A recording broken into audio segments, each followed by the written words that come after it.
Good afternoon, everyone, and happy Virginia African Diaspora Heritage Month.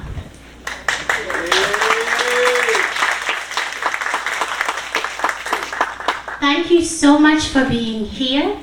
Before we begin, we would like to thank, obviously, all of you for being here, but we would also like to recognize our both local and international delegates in the room. So our guest of honor today is the ambassador from Angola to the United States, His Excellency Joaquim do Espírito Santo. And then we have the Mayor of Norfolk, Dr. Kenny Alexander. And we also have Norfolk Delegate Jackie Hoops-Glass in attendance. I am Rita Adiko Cohen. I was born in Accra, Ghana, some years ago. And we immigrated to Norfolk, Virginia. And again, that was a while ago, but I have been living in this country most of my life. And I was recently back in Ghana in December 2019 and January 2020, where I got this slit and kaba made.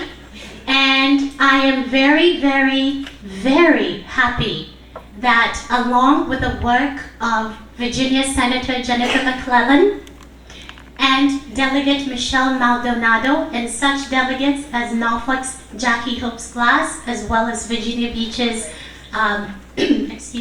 Glenn Davis, they worked together on behalf of the Virginia African Diaspora Committee, of which I'm a member of the state steering committee, that they were able to make HJ133, the bill declaring September 2022 and onward as Virginia African Diaspora Heritage Month.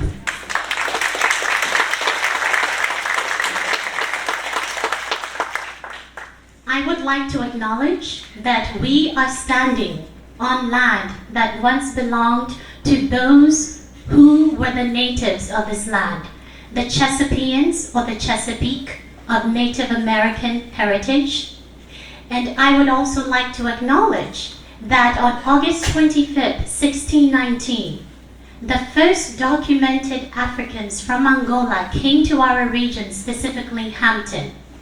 And from there on, through their sacrifices and the various different people who were brought from Africa to the United States, and specifically Virginia, we as African immigrants are able to be in this country. And I thank them for their countless sacrifices and all the work that they had laid, the foundation that they had laid in order for us to be here. So before we begin our program, I would like for us to honor all those ancestors that we share in common. And to be able to do that, I would like to welcome the Eleba Folklore Society of Richmond, Virginia, who will be pouring the libation in honor of our ancestors.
work of the Creator will not be undone.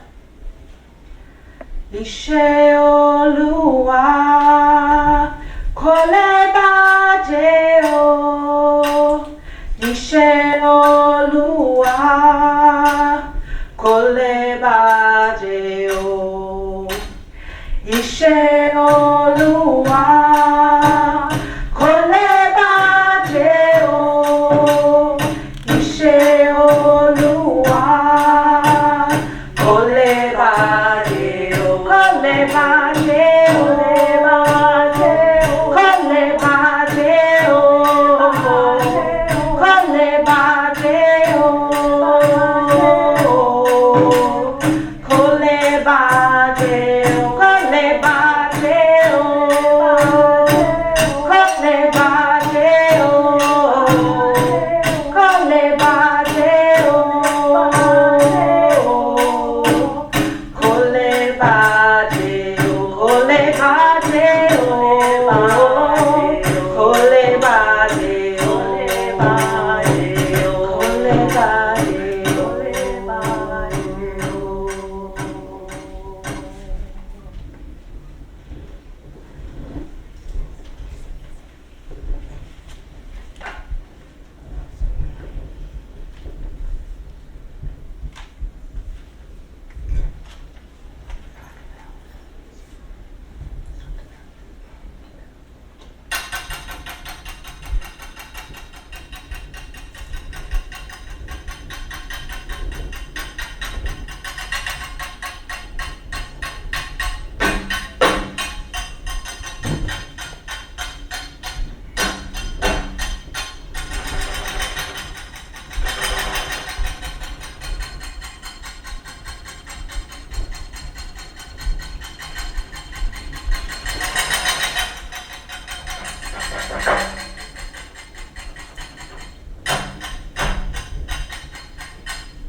In this libation ceremony, we'll use in part the Yoruba language.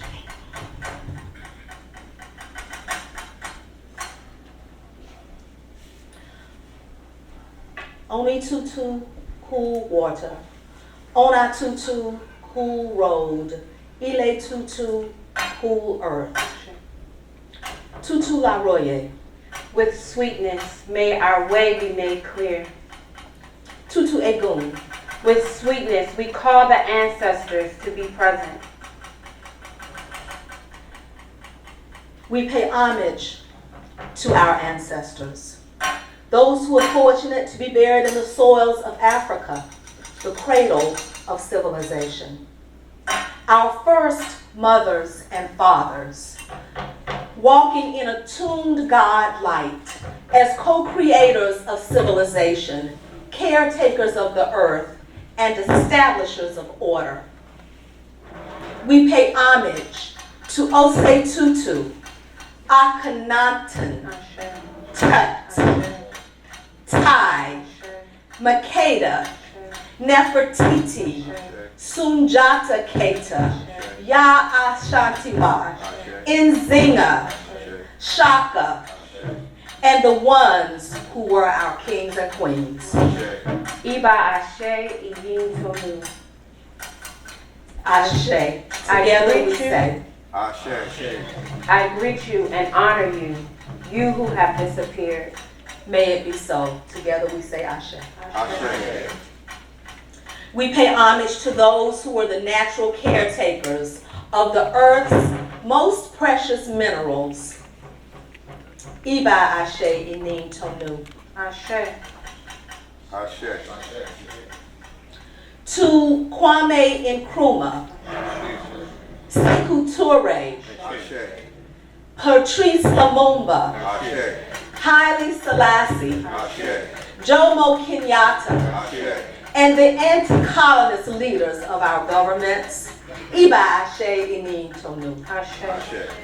We pay homage to those who were the architects, the scientists, the educators, the agriculturalists, the mathematicians, the community builders, the spiritual leaders, the warriors. Iba Ashe Inin Tonu. Ashe. We thank our ancestral navigators who embarked from the motherland to be the first to journey across the Atlantic, to bring God-attuned culture that helped shape our world. Iba Ashe Egin Tonu. Ashe. Ashe. We pay homage to our ancestors who were captured from their villages and homes, who were transported instead through the Middle Passage, objectified as cargo, crowded together, lying on their backs, stacked on pallets, often with their heads between the legs of others, in feces, urine, blood, and indescribable indignities. Iba Ashe Egin Tonu. Ashe. Ashe. We honor our ancestors whose transatlantic journey was 6 weeks or more, where order was sacrificed for filth, disdain, and profit motivations. Iba Ashe Iyin Tonu. Ashe. Ashe. We thank you who were shackled ankle to ankle, wrist to wrist. You who were thrown overboard. You who jumped, knowing in spirit the water brought me and the water will take me home. Iba Ashe Egin Tonu. Ashe. Ashe. We thank you who in resilience began the creation of a new transnational identity within these ships, where Africans from different countries, regions, and cultures, and with different languages grew into a Pan-African oneness that birthed a diaspora. Ashe. We remember you who came from Dahomey, Nigeria, Cameroon, Congo, Angola, Togo, Ghana, Cote d'Ivoire, Guinea, Mali, the Gambia, Senegal, Sierra Leone, and all the nations of your birth. Iba Ashe Iyin Tonu. Ashe. Ashe. We thank our ancestors whose bones rest in the earth in the Americas. We thank you who face the daily challenges of making sense out of a life of horrific, heinous enslavement, where enslavers prop themselves up on our backs in false notions of superiority that laid the basis for the systemic disparities we know today. Ashe. We remember Isabel, Anthony, and William, who settled at Point Comfort after the 1619 landing in Virginia. Iba Ashe Iyin Tonu. Ashe. We honor you who resisted colonization and enslavement in the name of liberty and rightness throughout the diaspora. We call these names in homage to all the names. Marcos Dioro and Arturo Alfonso Schomburg, Puerto Rico. Toussaint Louverture and Jean-Jacques Dessalines, Haiti. Samuel Sharp and Marcus Garvey, Jamaica. Antonio Maceijo and Celia Cruz, Cuba. Daga, Trinidad. Chloe Cooley, Canada. Zumbi dos Palmares, Brazil. Iba Ashe Iyin Tonu. Ashe. Ashe. We thank our inventors, painters, musicians, writers, textile designers, teachers, chefs, woodworkers, iron smelters, brick makers, bricklayers, engineers, and the ones who created our material world. Iba Ashe Iyin Tonu. Ashe. Ashe. In legacy, we thank you, whose fortitude defended your survival to beget us, your children. Iba Ashe Iyin Tonu. Ashe. Ashe. In legacy, we remember you who were in search for a whole life. You who were in search for self-determination. You who were committed to preserving our cultural traditions and our heritage. We thank you, who in spite of and because of accomplished. You who even so excelled, created, influenced, improved, and loved. You who hoist us now. Iba Ashe Iyin Tonu. For we are spirit of your spirit. Ashe. We are flesh of your flesh. Ashe. We are bones of your bones. Ashe. We thank you for your presence in this moment. Ashe. We ask that the ear of spirit within us is tuned to hear truth. Ashe. Ashe. We ask for your continued guidance. Ashe. Ashe. We ask for your continued blessings. Ashe. Ashe. Ashe. Ashe. Ashe. Ashe. Ashe.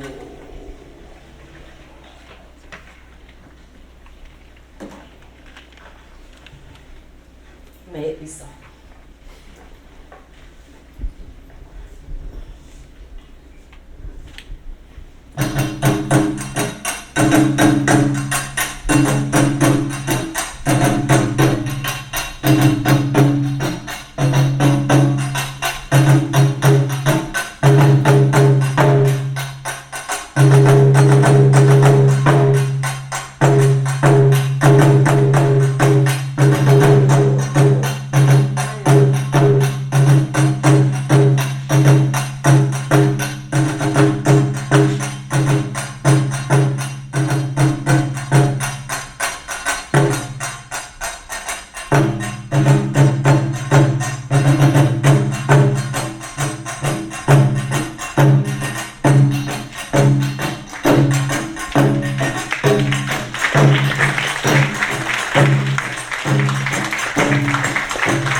Society for that resounding libation.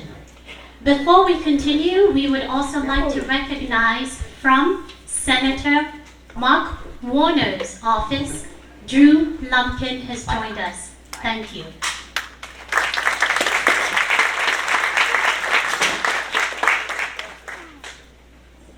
Once again, I would like to thank the incredible and immense support of Old Dominion University for making this program possible and for all of us to convene here today. And I would like to introduce you to the Provost and the Vice President of Academic Affairs, Dr. Augustine or Austin Ago, PhD. As the Chief Academic Officer at ODU, he is responsible for all undergraduate and graduate programs, the faculty, and institutional accreditations. Prior to coming to ODU, he served as Dean of School of Health and Rehabilitation Sciences at Indiana University, Purdue University at Indianapolis, founding Dean of the School of Health Professions and Studies at the University of Michigan, Flint, and as faculty member and program director in Healthcare Management Program at Florida A&M University and University of Illinois, Springfield. Provost Algo received his PhD from the University of Iowa. Dr. Algo.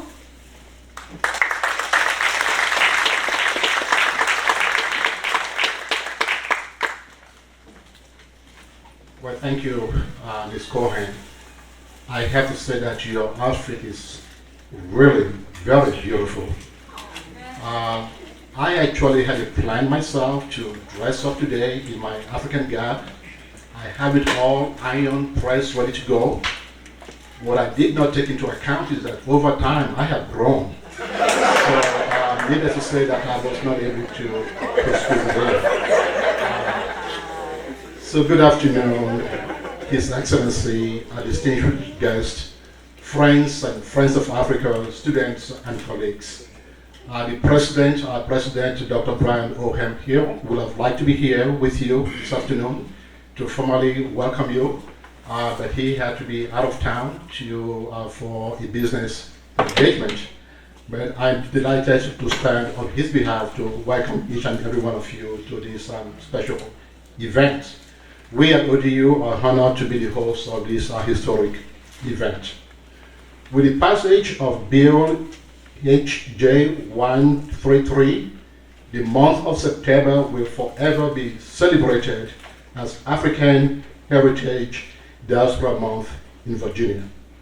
Every September, citizens of the Commonwealth of Virginia and beyond will get to acknowledge and celebrate the rich the heritage and history, resilience, and the many contributions of Africans and people of African descent who have influenced and shaped the cultural, academic, social, and economic environment in the state of Virginia and the nation. Given that this is the first time for the celebration, I think it's appropriate for us to reflect and thank all of the individuals and legislators who co-sponsored, sponsored, and voted to establish the month of September as African Heritage Month in Virginia. We are grateful for their commitment and dedication to the notion that we all are created equal and we all have something to contribute. So we thank them for their commitment to diversity and inclusion. I would like to take a moment, y'all, for the time I have here to really express our gratitude to the sponsors and organizers of this event. Listed in your programs are the names of the individuals and organizations that have made the financial and in-kind contributions. But two individuals, I believe, deserve special recognition, and I would like to take a moment to just ask them to stand as I call their name. Dr. Melvina Sumter, Associate Professor of Sociology and Criminal Justice. And again, our MC, Ms. Rita Cohen, we thank them for the countless number of hours they devoted to ensure the success of this program. So thank you again to both of you. So now it is my pleasure to introduce our mayor, Dr. Kenny Alexander. Dr. Kenneth Cooper Alexander has served as the mayor of the city of Norfolk since 2016. Before becoming the mayor, Dr. Alexander served in the Virginia Senate from 2012 to 2016 and the Virginia House of Delegates from 2002 to 2012. Dr. Alexander is the Chancellor of a network of career community colleges, which includes 14 Aviation Institute of Maintenance campuses across the country and 6 Central College and Tidewater Tech locations within Virginia. Dr. Alexander also serves as President of Metropolitan Funeral Services. He completed his high school education at Lake Taylor High School in Norfolk and continued his education to earn an associate degree in mortuary science from John Tyler Community College, a bachelor's degree in political science from ODU, a master's degree in diplomacy from Norwich University. In 2019, Dr. Alexander earned a PhD in leadership and change from Antioch University. Dr. Alexander has been a guest, the columnist in many Virginia's major newspapers. In 2021, he published a book titled Persistence, Evelyn Butts and the African American Quest for Full Citizenship and Self-Determination. Please join me to welcome our distinguished guest, alum and friend of ODU, Dr. Kenny Alexander.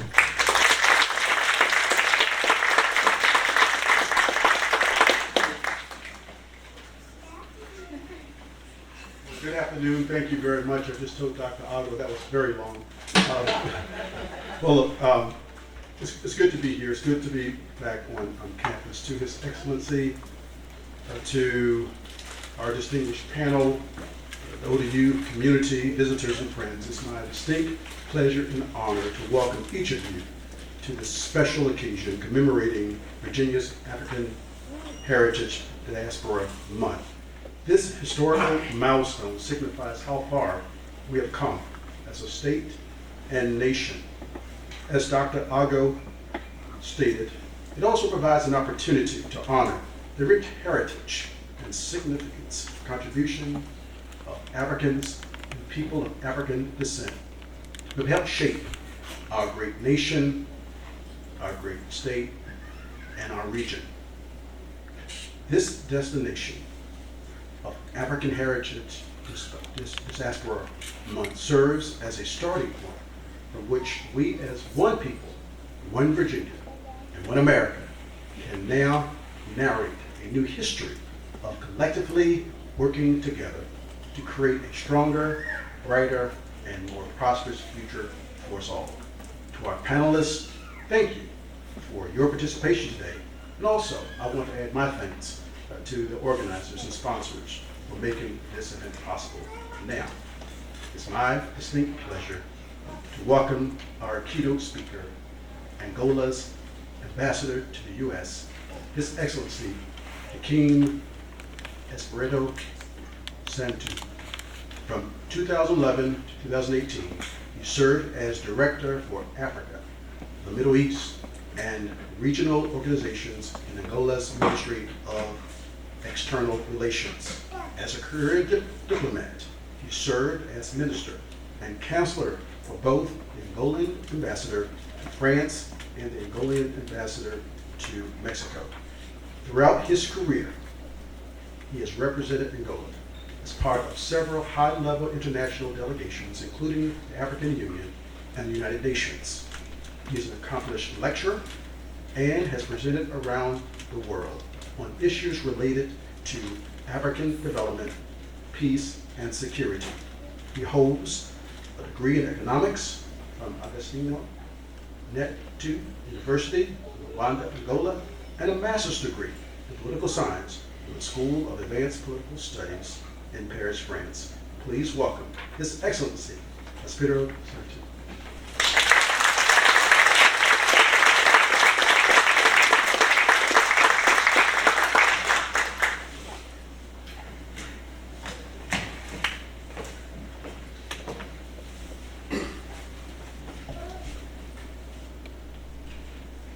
To begin, let me remind you that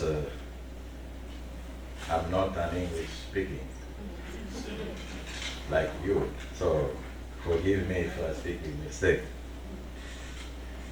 Honorable Senator Mark, Honorable Kenny Alexander, Mayor of Norfolk, distinguished Austin Ago, Vice President for Academic Affairs, Old Dominion University, distinguished and dear friend Rick Ago,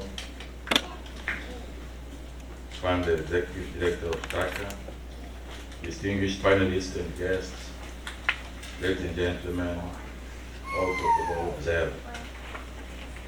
It is my privilege to be here today on behalf of President Lorenzo the government and the people of Angola responding to the invitation addressed to me, and to which I agreed with great honor and satisfaction to speak to this wonderful audience in this month of September, now is the African Diaspora Heritage Month.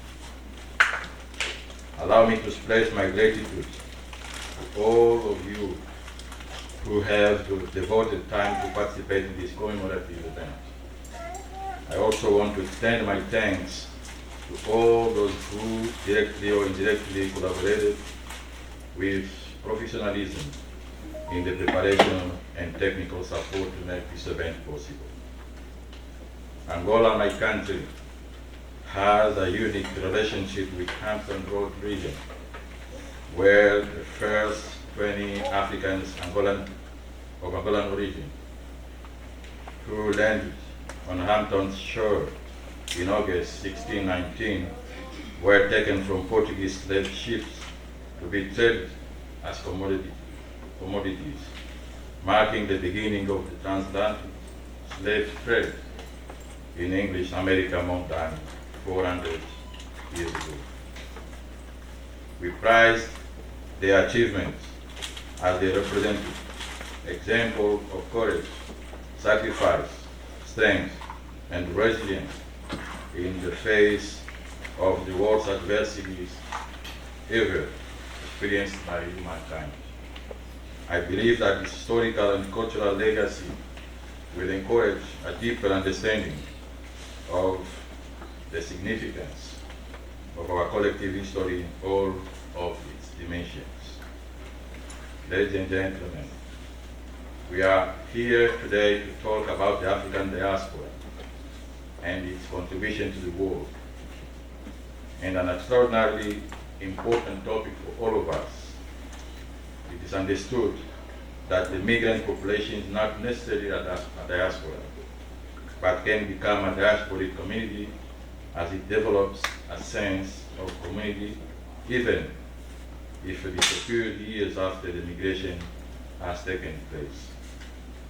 It is impossible to speak of diaspora without a shared identity, a common feeling of belonging to a certain group. And in the case of diasporas, unlike other emergent communities, it is a transnationally dispersed community. The emergence of a diaspora, therefore, is the result of a process of social mobilization from which a sense of belonging is created and the bond with the region of origin is intensified. When we talk about the diaspora and its contribution to the world, several questions arise, from the question of reparations to poverty eradication, from debt cancellation to peace and security, as well as issues related to health, culture, the environment, gender equality, economic cooperation, trade, knowledge sharing, integration, South-South cooperation, to mention but a few. The real challenge is what do we do in terms of concrete actions and follow-ups, and how to give practical content to our thoughts so that we advance our agenda for prosperity and development in practical ways.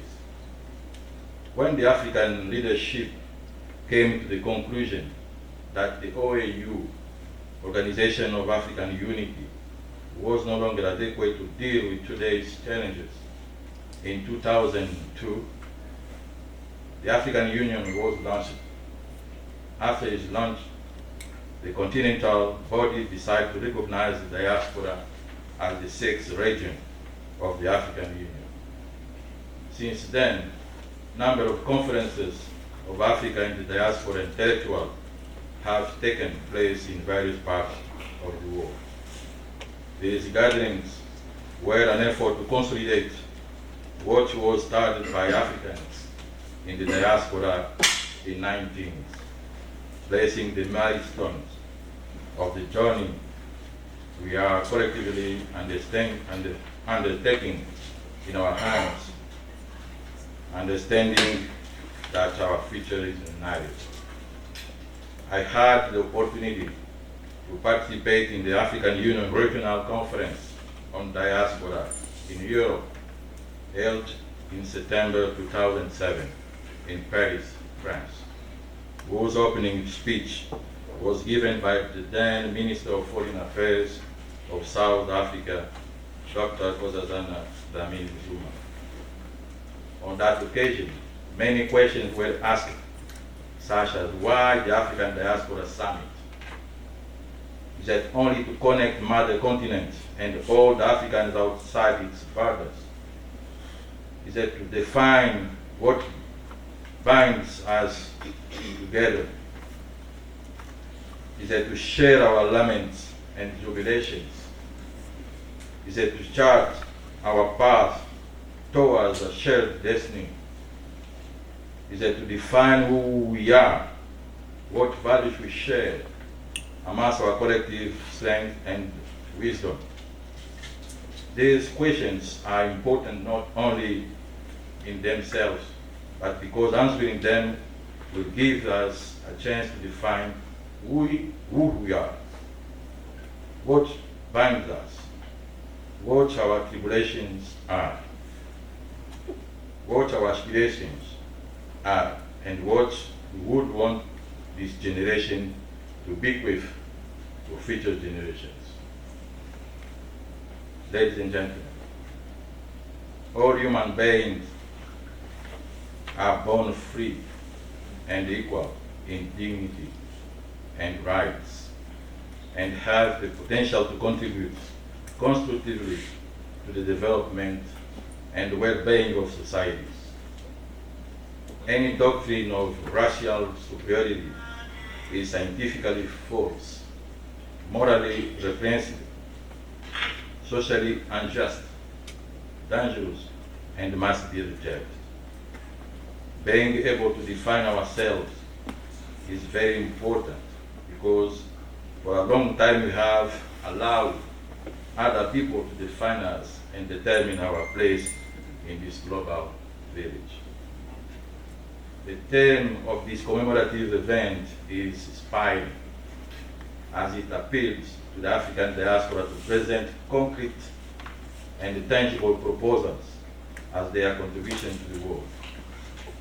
Of course, having declared the 21st century as the African century, it is clear that we have to mobilize all people on the continent and the diaspora, because we have to wage a titanic battle of ideas, battle against poverty and underdevelopment, a battle for the emancipation of women and the empowerment of our youth.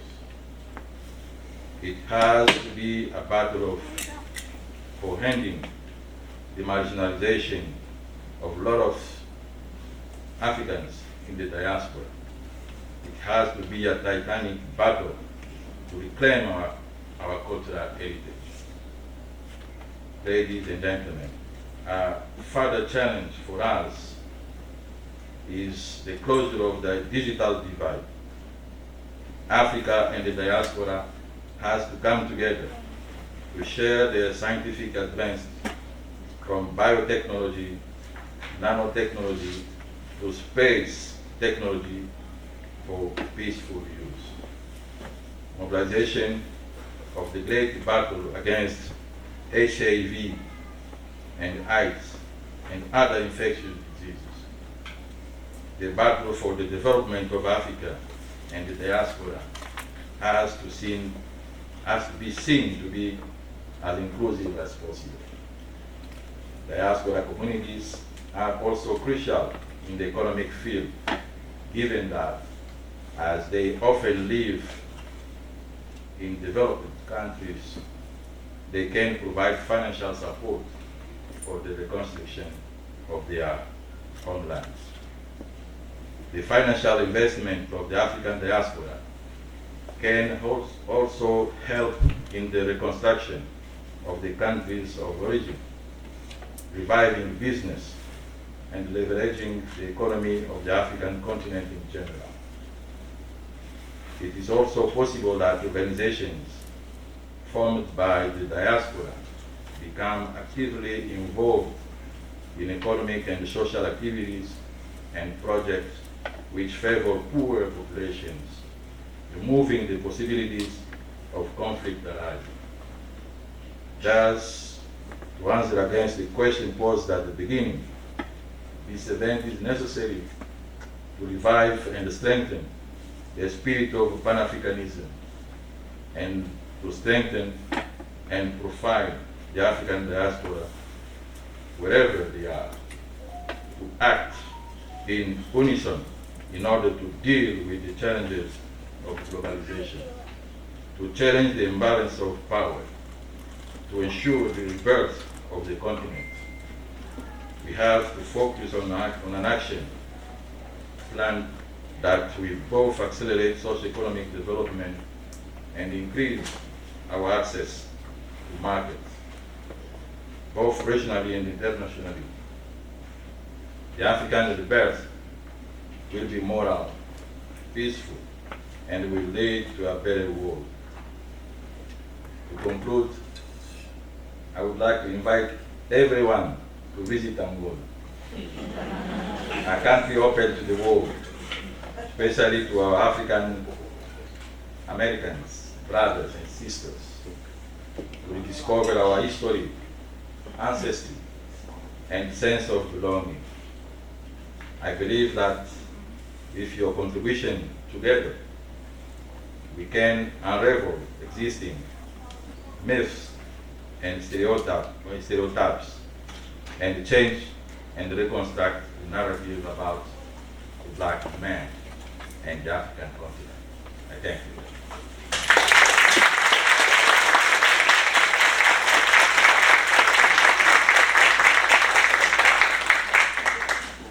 I apologize for exceeding the time, but I think my friend and sister Rita will forgive me.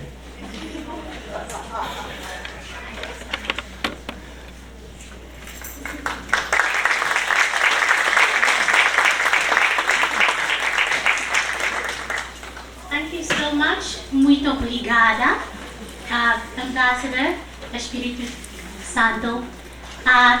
Thank you, Dr. Mayor Kenny Alexander. Thank you, Dr. Austin Algo. And again, thank you all for being here. Before we continue, 2 housekeeping items. Could you please take a moment to put your phone on silent or vibrate, please? Please. Thank you. And then secondly, before we move on to the panel discussion, there's a gentleman here whom I would like to recognize. I have not told him about this. You heard in the libation the names Anthony and Isabella called, and you just heard the ambassador talk about the 20-odd Angolans who landed here. Well, the first African-American child born of Angolan parents was in this region, in Hampton. His name is William Tucker. He was born in 1624, and we have in our midst a direct descendant, Vincent Tucker. Could you please stand?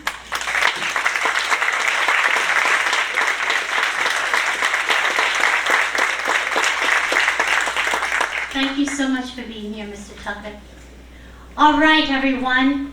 We are going to now proceed to our panel discussion, and I would like to introduce you to our distinguished, and you will see why, panelists. So first, I would like to invite the Princess Philomena up on the stage, please. Yes. And while she's making her way, I am going to introduce our other panelists, beginning with Dr. Kideste Mariam Youssef, PhD of Criminal Justice. She received her undergraduate and the first of her 3 postgraduate degrees right here from Old Dominion University. She is now an associate professor and department chair of criminal justice at the HBCU, historically Black College and University, thank you, Mayor Alexander, of Bethune-Cookman University in Florida. She has decades of experience in the field and aims to improve community police relations in vulnerable communities. Dr. Youssef is also heavily involved in her community and has received numerous awards, such as the Criminal Justice Award in 2021 for her work. She has served as a trainer or evaluator for such organizations as the Annie E. Casey Foundation, Central Florida and Greater Miami Urban Leagues, the Florida Department of Juvenile Justice in collaboration with Volusia County Public Schools, Florida Economic Consortium, Operation Save Our Sons Bridging the Gap, and the Trinidad and Tobago Prison Service. She has authored numerous publications, actively presents at national, regional, and university conferences, and has facilitated over 30 forums or workshops, including those delivered on behalf of several Florida counties, governments, and sheriff's offices. Dr. Youssef is a frequent contributor to television and print media outlets as a subject matter expert and has been featured in the National Desk, the Miami Herald, CBS 12 News, 10 Tampa Bay News, and other outlets. Boasting her Ethiopian heritage, thank you, Dr. Youssef.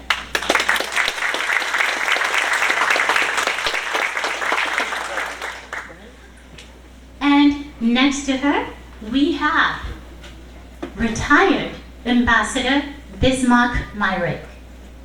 He is a Portsmouth native and decorated Army vet, Silver Star, Purple Heart, and Meritorious Service Award. He served in Vietnam, Korea, Japan, Germany, and Ethiopia. He is the Ambassador in Residence at Old Dominion University and has taught political sciences here since 2002 and was formerly the Ambassador to Lesotho and Liberia and led the U.S. diplomatic missions in Cape Town and Durban in South Africa.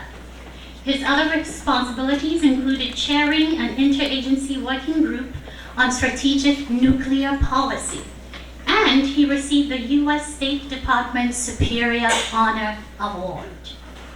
Ambassador Myrick is also currently the Vice Chair of the Board of Visitors of the National Defense University, whose mission is to educate joint warfighters and other national security leaders in critical thinking and the creative application of military power to inform national strategy and to maintain the country's strategic advantage. Thank you for joining us, Ambassador Myrick.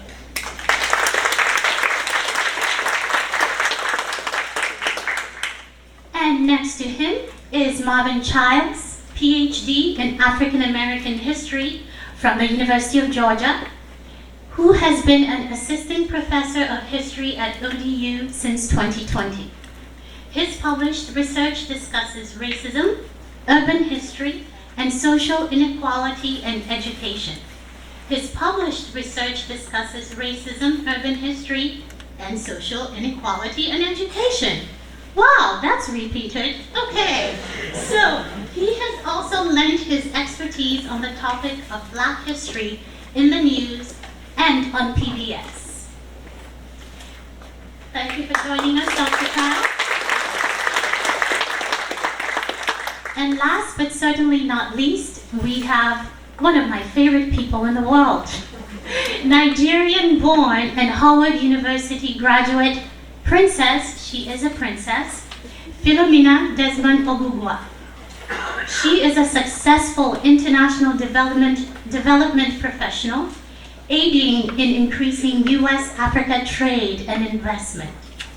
She has 20 years of experience building strong government relationships in places like Congo, Nigeria, India, Guinea, and the U.S. Princess Philomena is also a philanthropist and has raised awareness on causes like voting accessibility. She serves on the Virginia African American Advisory Board and League of Minority Voters. She has also assembled a dynamic group of Virginia's Africans to form the Virginia African Diaspora Committee. Welcome.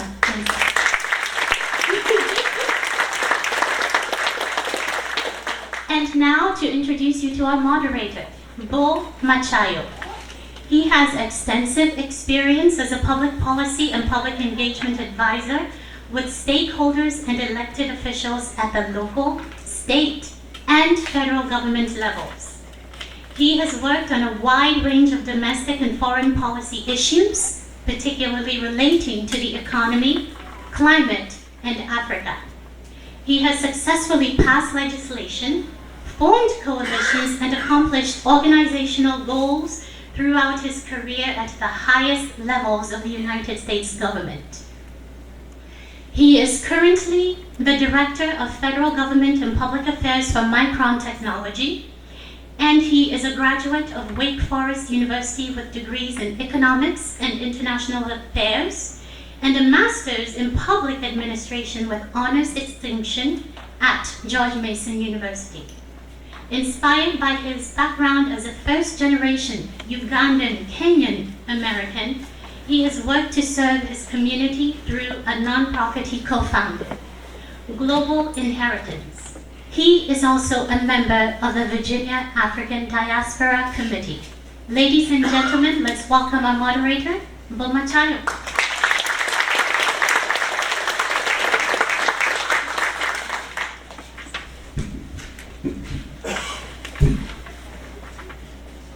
Definitely not as cool as the ambassador or Rita, so I shouldn't be standing up here. Well, thank you all for joining today, and thanks Rita so much for being the lead organizer. It's a great honor to be sitting here on this panel and hearing everyone's bios. You are all very distinguished, and we're all blessed to have you here. I'll start off again. I'm Bill Machayo. I've had the opportunity to live here in DC or Virginia for 10 years now. I head up government affairs for this company called Micron. But before this, this is my first stint in the private sector. But before that, I had the opportunity to work with Drew Lumpkin over here for Senator Warner. Also ran my local government and worked at the White House as well. And so really glad to be here. I will start us off with the first question. So it's exciting to have African Diaspora Heritage Month. As we all know, Africa is recognized as one of the cradles of civilization and the birthplace to a lot of intellectual and economic development. So having said that, why is the recognition of African Diaspora Heritage Month significant to people of the African diaspora, but also other citizens in the U.S.? And I'll start off by...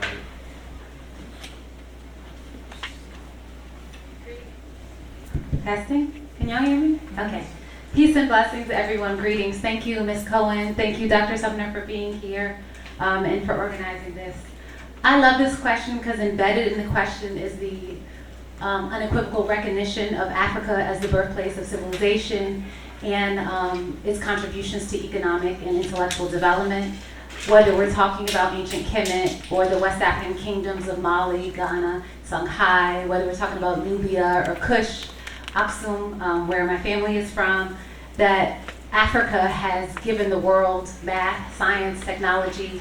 And so I think that this bill just really respects the historical record. It puts the historical record into context. I don't think that there's any American institution or tradition that has not been influenced by folks of African descent. And then secondly, it acknowledges the ways in which Europe and the United States have benefited from the trafficking of enslaved Africans, leading to, in the way that it contributed to American capitalism. So it laid the foundation. The 400 years of free labor created the foundation for American capitalism, the Industrial Revolution. And so I think that it just puts all of that on record. But it also acknowledges the ways in which we're tied together. Because prior to the transatlantic slave trade in Africa, we weren't calling ourselves on the continent African, right? We were calling ourselves by our respected ethnic groups. And so in Aksum, there was the Tigray, there was the Oromo. We weren't waiting on the shores of Africa waiting for someone to get us and bring us here. So we had lives and civilizations and jobs. And so in the process of bringing 11 million, 12 million Africans to this continent, it created a shared narrative. So whether you came before 1865 or whether you came like my mother did in the 1970s, that we faced similar conditions and we are the same people with just different languages and traditions, but it just recognizes our common humanity here, and it talks about the ways in which we're bound to this land. Thank you. I identified with all of those comments. I want to also take a moment just to acknowledge the President of His Excellency Ambassador Santos. Welcome. Also, of course, our good friend, Excellency Mayor Kenny Alexander, and our Provost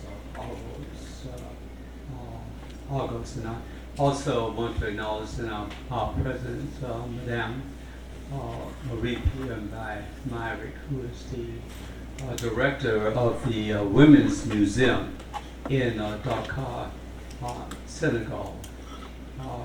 Colleagues here on this podium, friends, I've had the good fortune of living, doing work in about 40 of Africa's countries over the years, including heading the United States diplomatic missions at the highest levels. And against that background and my own personal experience, I want to just offer some thoughts on the question that was asked, and also some fundamental things that I hope we would take away as we reflect substantively on our participation in a forum such as this. Recognizing that Africa has a population of over 1.3 billion people. And what is amazing is that most of these people are teenagers.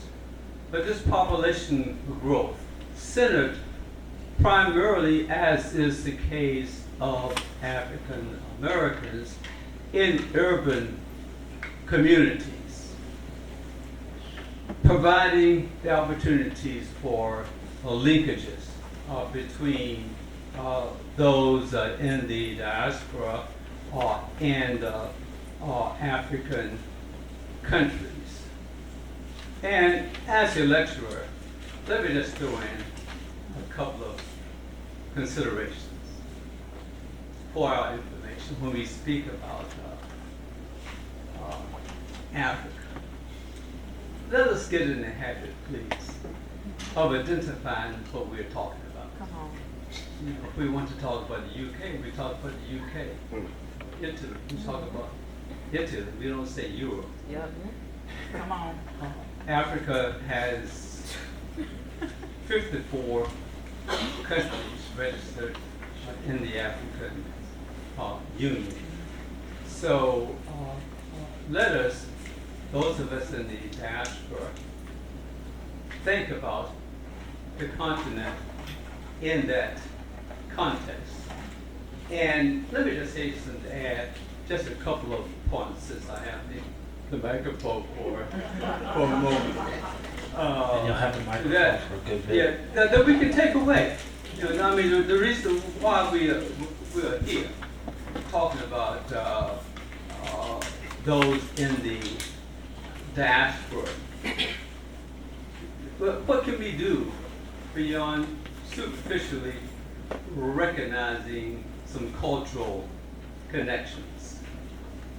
In answer to this first question and the others, let me just give you just a few very short points for consideration.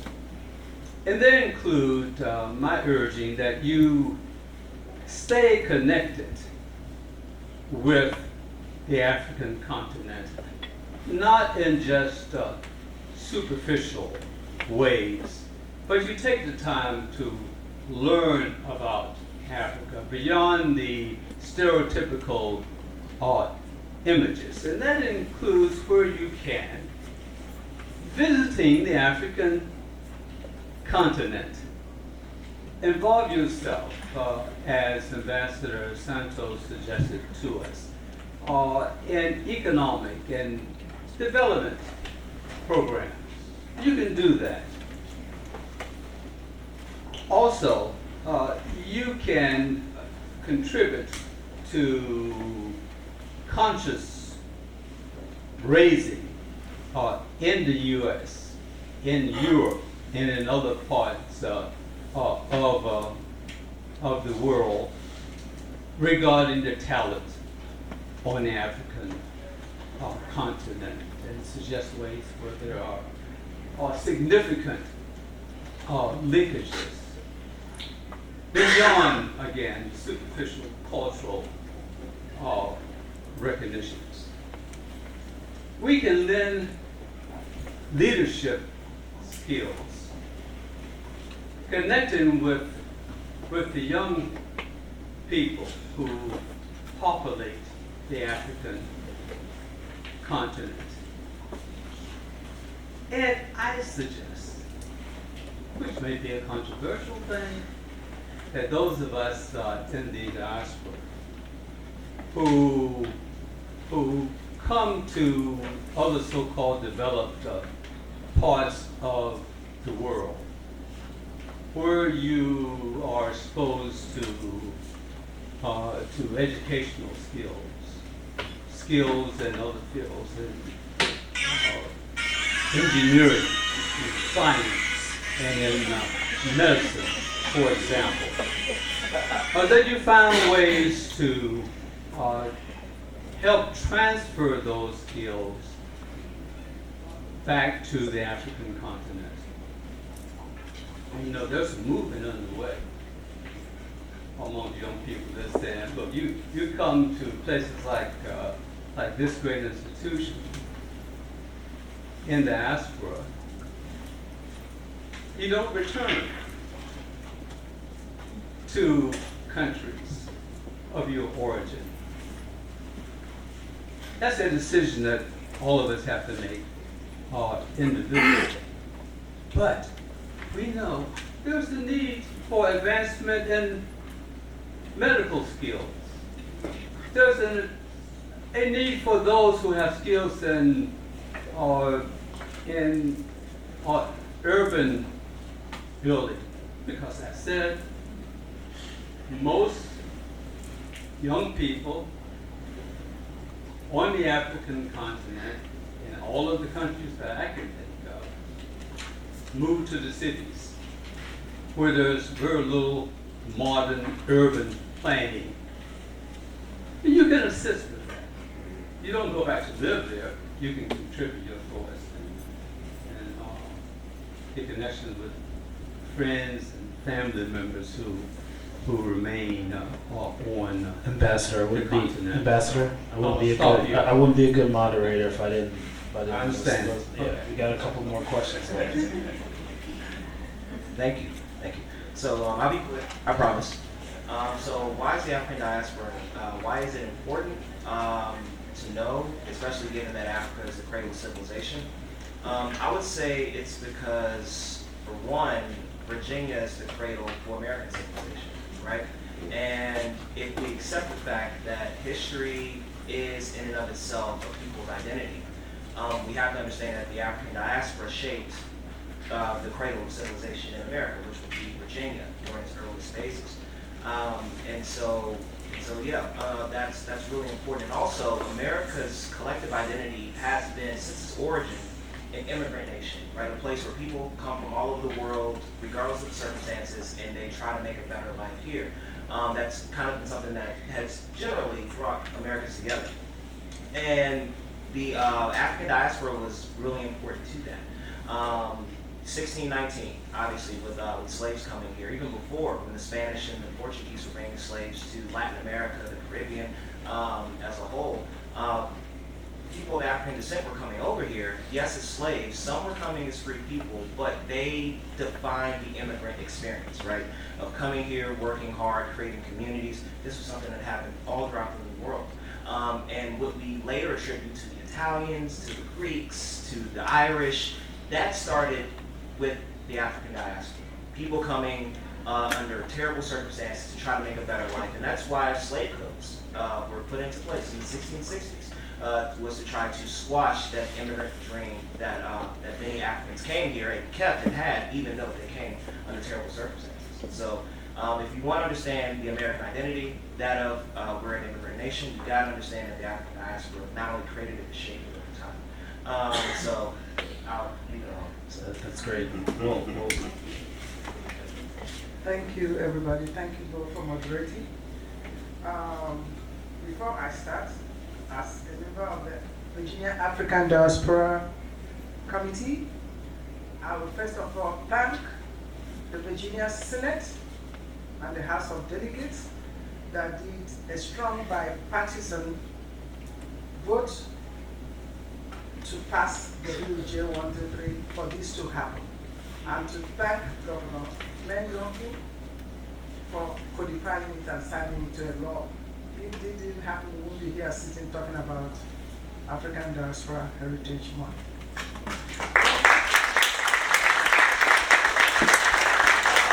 I'm proud to call myself a Virginian.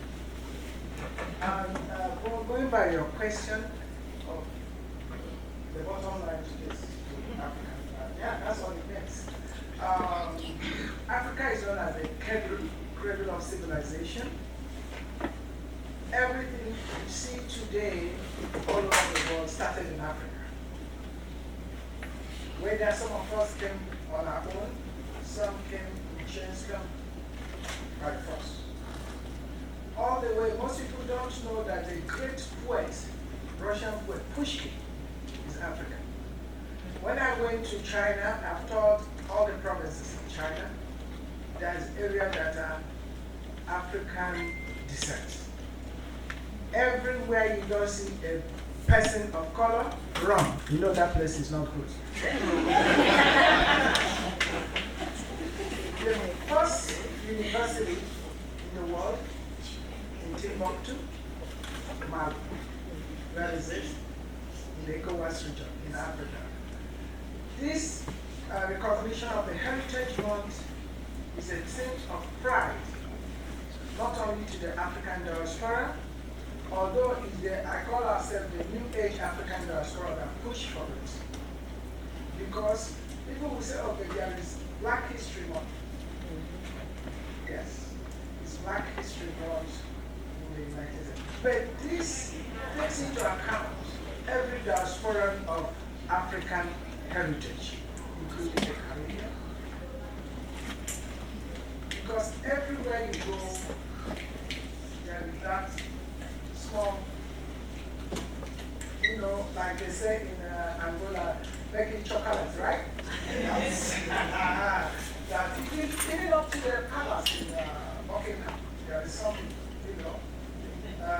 Megan is not the first, neither will she be the last. So, this Heritage Month is going to bring economic development between, especially Virginia, the Commonwealth of Virginia, because Virginia is always the first of everything. It's the first place, the first black man landed. It's the first place that did a lot of things. And now it's the first state that is codifying this Heritage Month into a law that other states are going to follow.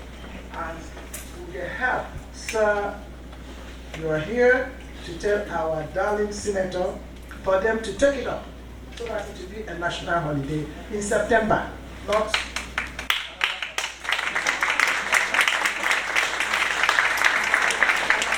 one of the Toko families here, the first people that came, because it was by chance they came.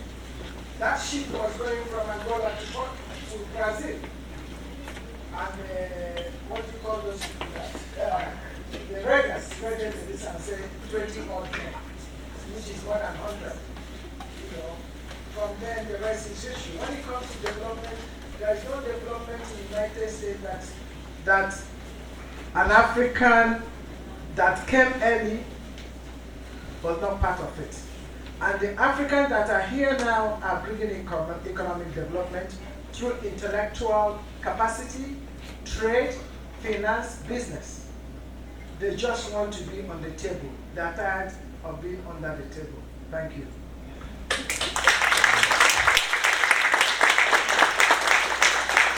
Thanks, and just a reminder to our panelists, please make sure you keep the microphone close. You've got a lot of great content that a lot of people want to hear, but some of our friends in the back are unable to hear it. So I know a lot of times when the continent is discussed, there's always discussions of the challenges that might arise. But I'd like to frame this next question around the opportunities that we think are available on the continent. So there's economic, political, intellectual, or social. The ambassador alluded to some as well that continue to impact the people of the African diaspora community. How can these opportunities be addressed? Or if you're looking at it in the lens of challenges, how can they be resolved? We'll start off with Marvin. You want to pass? Yeah, I gotta think about that for a second. Want to go, Professor? It's on. Well, I think a major platform for addressing these issues, Mr. Moderator, from the community of those in the diaspora in the United States and in Western countries is through a political process. Get involved in lobbying representatives of our communities, even local government officials, but including, of course, the state and national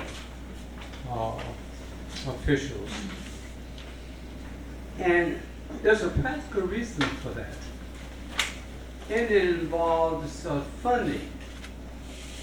And these officials are in a position to help generate funding supports. And that's often what is needed as a kickoff.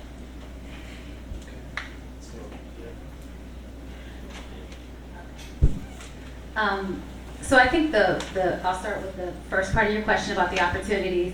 I think that if you look at like China and Russia, the United States generally through domestic and foreign policy has had a continuous relationship with the continent, and that I think that they don't always embrace the opportunities. If you think about in terms of Black immigrants, African immigrants are the fastest growing group of immigrants to the United States. And by 2025, there will be 90 million African households on the continent that will enter into the consumer class. So roughly they suggest that it equates to $2.1 trillion of buying power. And so that's a whole lot of opportunity that other people are investing in other countries see. In terms of the challenges, and this, I'm a nerd, I'm a scholar, I love literature. And so W.E. Du Bois in the Souls of Black Folks in 1904, speaking of the Black experience immediately after abolition, said, how does it feel to be a problem? And so we all have problems, right? It doesn't matter your level of income or privilege, but it's something different from when someone sees you as the problem. And so Africa and its descendants have been seen as the problem. And so when you're seen in that way, it's hard for people to get on board. But I think that some of the other challenges that are faced by African descendants are similar throughout the world. And if we think about Brazil, who had more enslaved Africans than any other location, so if we say that roughly 11 to 12 million enslaved Africans left the continent, 4.9 of them ended in Brazil, right? So currently, there are 91 million persons of African descent in Brazil. That's 56% of their population. But if you look at just general social indicators, 75% of those who are killed by the police in Brazil are of African ancestry. 75% of murder victims are of African ancestry. Only 18% of those with African ancestry are in Congress in Brazil. Less than 5% are represented among business executives. And if we can do the same thing in the United States, we can do the same thing in most Caribbean countries. But so some of that has to do with our mindset and understanding that, we are no one's problem. And there's a lot of opportunities to invest in fair trade and not, in a fair way on the continent. Yeah, I'll back right off of that. I think one of the biggest issues that the continent of Africa has now is it has an abundance of human capital, right? As you mentioned before, and that has been something, especially in the post-industrial world, how do you put that human capital to use and keep it from being, as you said, Du Bois called it, being a problem. And I'm going to be honest, I'm a historian and not an economist. That is a very complex question, but I think the number one thing that people have to do is reframe the question into how do you put to use the human capital that you have. I mean, some of the demographic problems that Northern European countries are having right now, they would beg to have, the birth rates that are happening on the continent of Africa throughout, from north to south. And so the question is, how do we make use of human capital? I think that's something, I think that will lead to better outcomes, as opposed to just saying, oh wow, we have so many people, what the heck do we do with them, right? Because immediately thinking, this is an issue. And at that point, it's continuously perpetuating economic issues on the people who live there. So, If I can go by your question, the challenges, right? I think one of the challenges is also language barrier.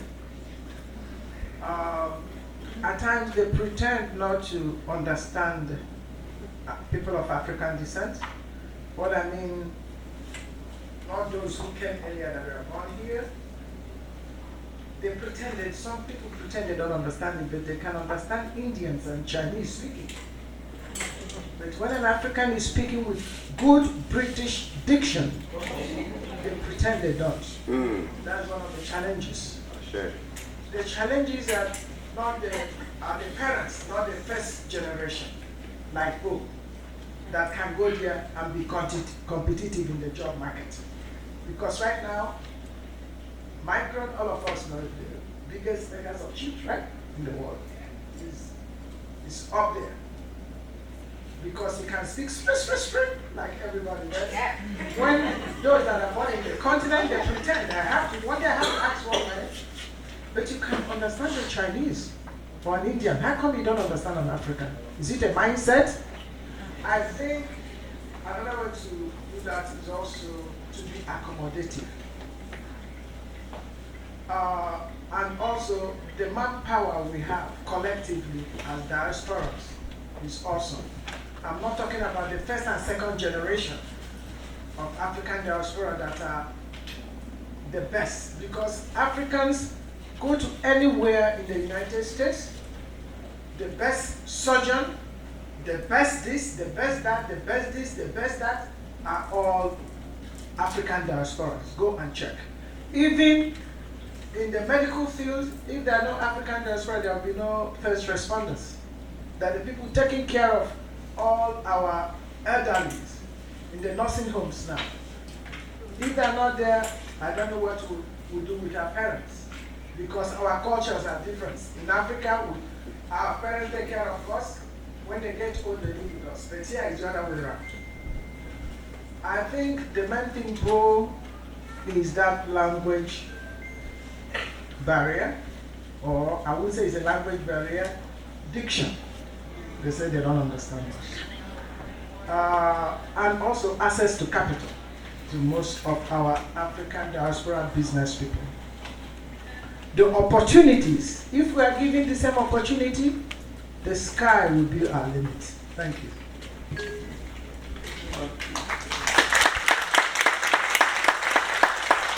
Can I just add, moderator, another challenge to face candidly is that often our diaspora communities are not unified.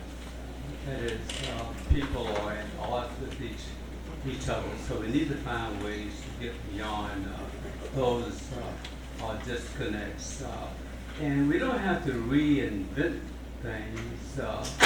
I mentioned earlier the utility of studying and learning.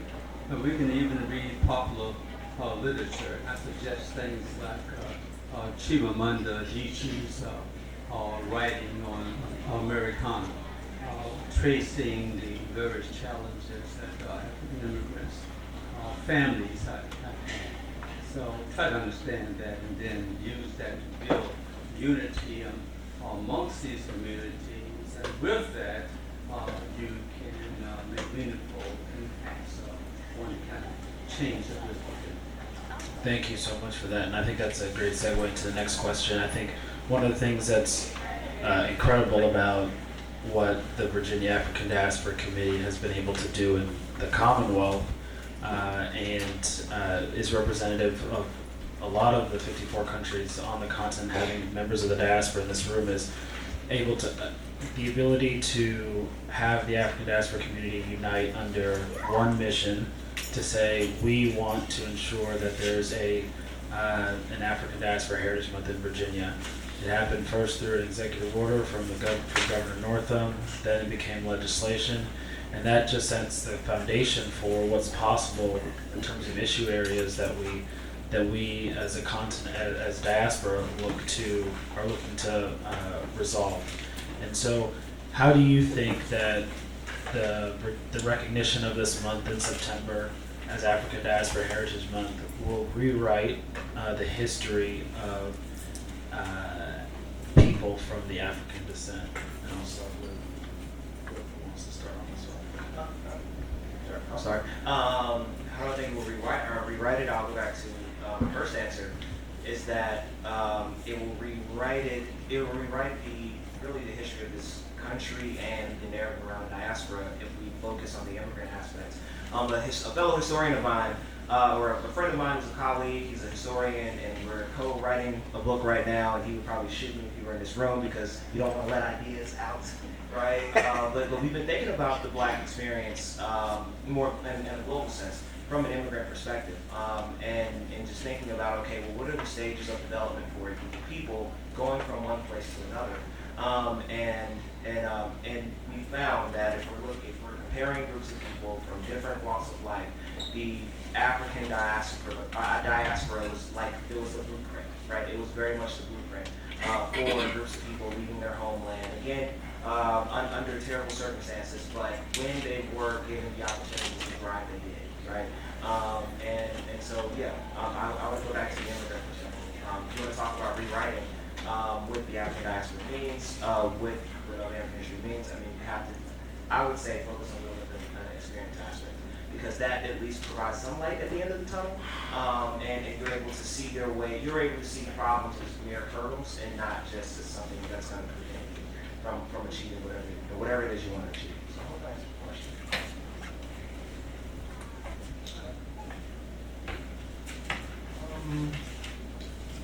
The passage of the bill and the codifying it into law for the African Heritage Month, how it can help write the history, first in Virginia before going to the other 50 states. One, it has made Virginians know the strength of the African diaspora community. I'm talking about the new immigrants. I call it the ethnic Africans because they push for this bill.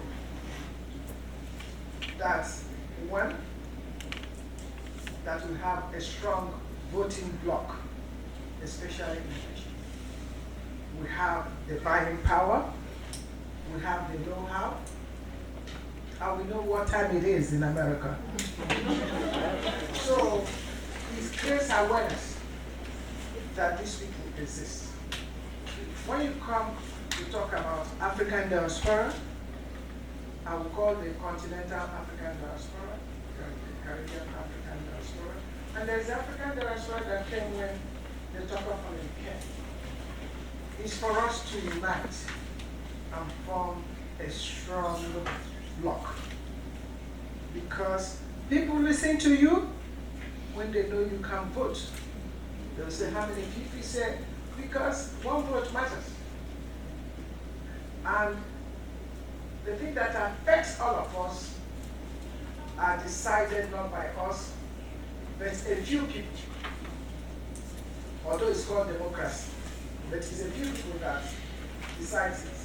That's why I encourage everybody, that civic duty to vote, because one vote matters.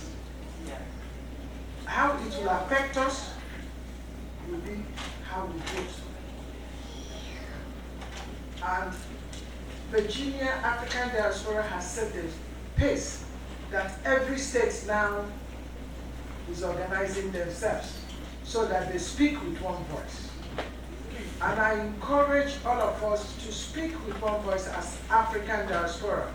Not, I'm a Nigerian, I'll go and talk. Ghana will go and talk. They won't take us serious. Because you see the Latinos talking with one voice, the Haitians talking with one voice. They are not saying the Dominican Republic is talking, this is talking. But if we come as a bloc, they will take us serious.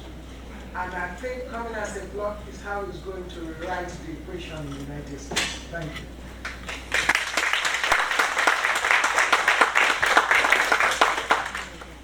If I could add as well, serious consideration, that this whole African Heritage Diaspora Month is a very positive thing for us in Virginia. But let us not get blindsided by this. You know, if we just compartmentalize recognition on this important thing to 1 month and then forget about it, then what have we achieved? So a great challenge for us is to sustain focus on this important issue, not just in September, but throughout the year. And we have some experience in this zone. You know, we do African History Focus Month in February.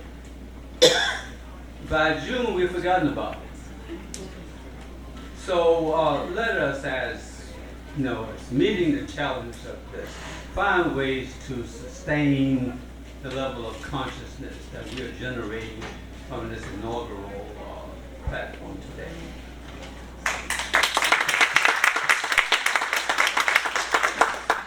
Again, I just want to thank Virginia. I was born and raised in Virginia, but I live now in Florida, and I'm in We'll forgive you.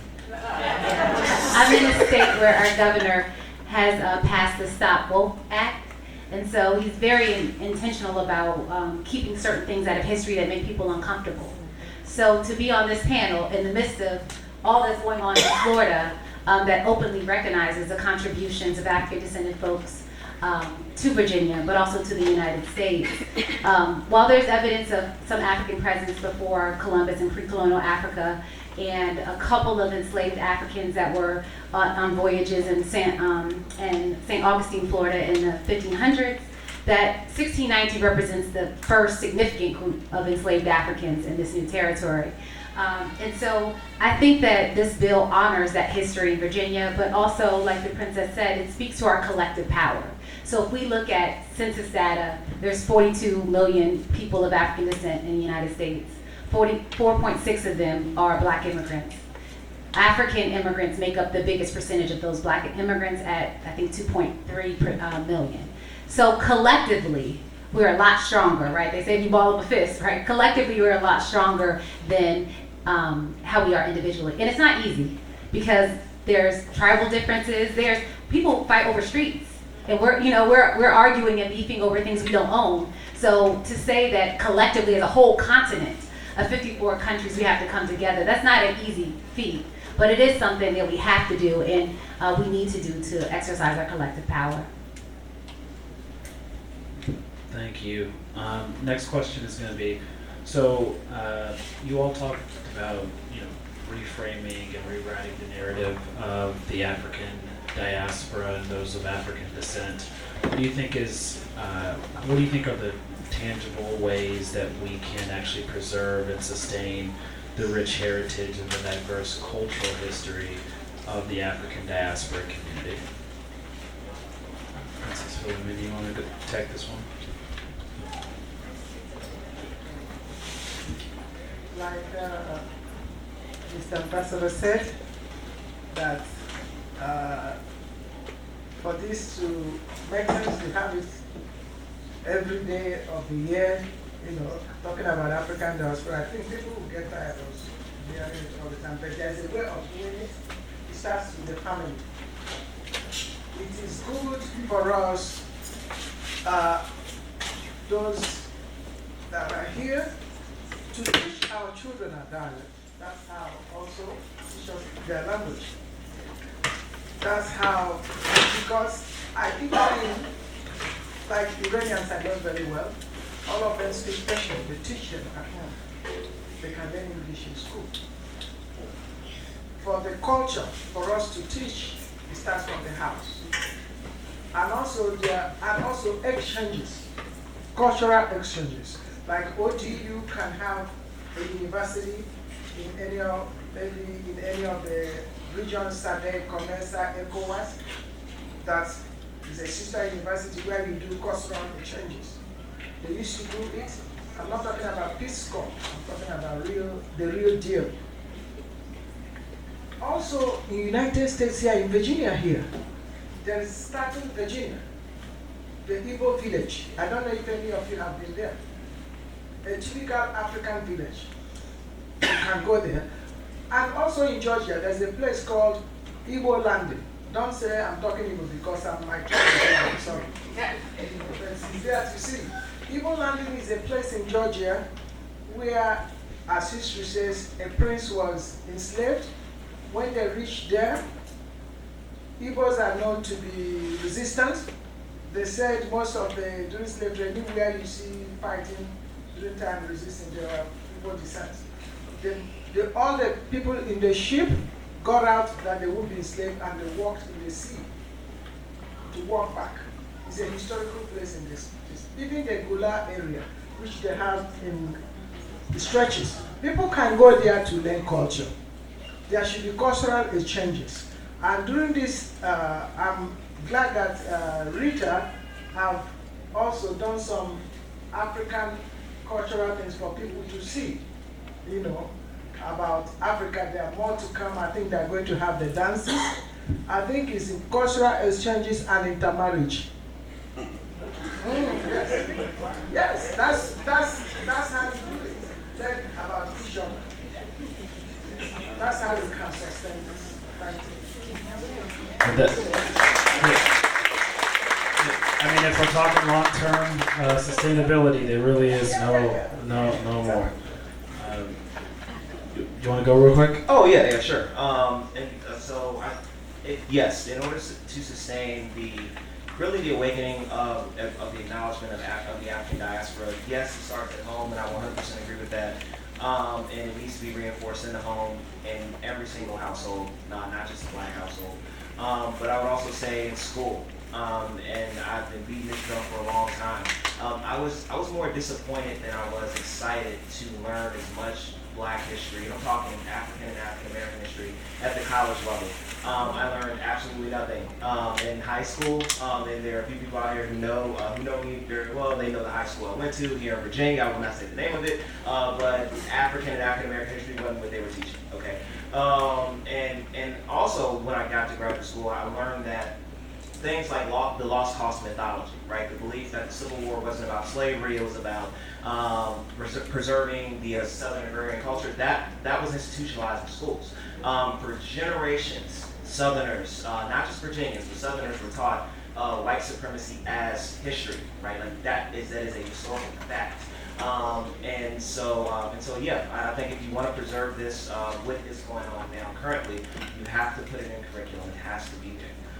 And not just that, you have to teach the African diaspora as American history. It has to be something that is, it has to be taught for what it was. It was something that did in fact shaped the American founding. It did in fact shape the way that the colonies broke from the British and became its own country, how the nation ended up in the Civil War, how the United States became a global empire, and now where we are today in this post-industrial world, and we're trying to kind of really find ourselves. And the African diaspora was, again, it was there at the very beginning. It was there at the very beginning. It shaped the nation all the way through. And if it's taught in school, if it's reinforced at home, I think that's the best way for preservation. So, just to extend that, yes, and I totally agree. And which makes me feel so pleased that we have a forum such as this, and we can build on these things as individuals. After this discussion, after the program today, discuss what we talked about with others, and you'll be amazed how you will help enlighten, build up consciousness on this issue. Don't let it just leave with our celebration today. It's a good point. And so with that, I know that there are folks in the audience who might have some questions for our esteemed panelists. So if anybody wants to take a question, I see the professor right there. I think I can speak loud enough. I will begin by saying a big thank you to, I wanted to thank the mayor, but he left already. He's been very instrumental helping us to bring an African museum in Norfolk. In fact, the first time we met him, that was before he took over as the mayor. He allowed us to go to them. We have met him about 4 different times. Jackie Glass has been very instrumental helping us to make the museum known to the country, or at least to the region. And Princess have a Zoom meeting with us. That was very appreciated. The Provost allowed us to meet with the organizers of the Old Dominion Museum. But furthermore, what I want to say is that among ourselves, there's a lot of fragmentation. Like Ethiopians will say, well, we are probably the most favorite country, one of the most favorite countries in Africa because we were never colonized. Then when it comes to Ghana, the Ashantis will say, well, we are the one who led to the liberation for the independence led by Kwame Nkrumah. So we have to get over that. Then after we get over that, we have to be careful how we are perceived outside Africa. As a professor, I always make a conscious effort. I ask my students, so we say, third world countries. I say, what countries are the first world and second world? They can't tell me. It may sound very minute, but it's very important how people live with it. But the first world is supposed to be Western Hemisphere. The second is supposed to be China, Russia, those that say, well, you come and call the second world, you're going to see what's going to happen. So that label did not stick. But when it comes to Africa and Caribbean, third world. So when you hear those things, you have to correct it. You can call it developing or underdeveloped, but don't call it third world country. When we came into existence before the first world came to I want to have the opportunity. So that's something we should take away, and we have to amplify it. Yes.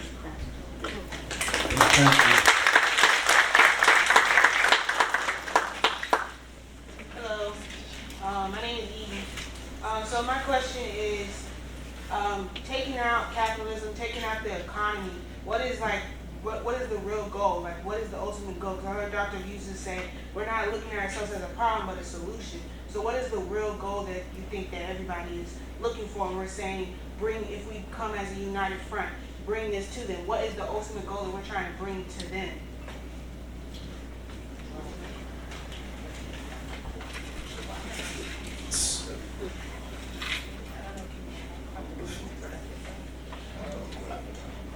So the question is what's the ultimate goal of, we have the Virginia African Diaspora Heritage Month.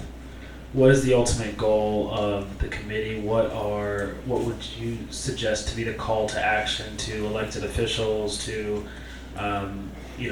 different stakeholders across Virginia?